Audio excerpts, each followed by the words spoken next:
শাহজালাল বিমানবন্দরে একটি প্লেন জরুরি অবতরণ করতে গিয়ে আগুনের কবলে পড়েছে, দুর্ঘটনায় পড়েছে এবং এর ভেতরে 50 জন যাত্রী রয়েছেন।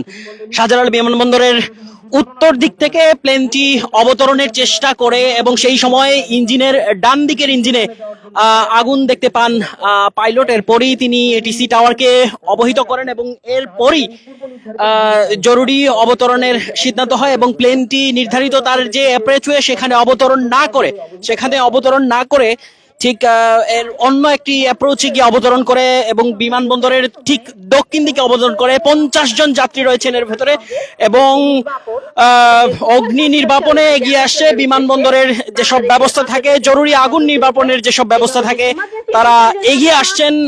এমন একটি দৃশ্য দেখা যাচ্ছে শাহজালাল আন্তর্জাতিক বিমানবন্দরে। দেখা যাচ্ছে এবিসি এয়ারলাইন্সের একটি প্লেন অগ্নিকাণ্ডের কবলে পড়েছে। আমরা যদি একটু দেখাই, বাদিক থেকে ওই প্লেনটি দেখা যাচ্ছে কালো ধোঁয়ায় ছেয়ে গেছে একেবারে ঠিক উপরের অংশ। শাহজালাল আন্তর্জাতিক বিমানবন্দরের এই মুহূর্তে এবিসি এয়ারলাইন্সের একটি প্লেন দুর্ঘটনায় পড়লো এবং আগুন বের হচ্ছে প্লেন থেকে, অগ্নি নির্বাপনে এগিয়ে যাচ্ছে এই শাহজালাল আন্তর্জাতিক বিমানবন্দরের যেসব আগুন নির্বাপনের দায়িত্বে যেসব ব্যবস্থাপনা থাকে,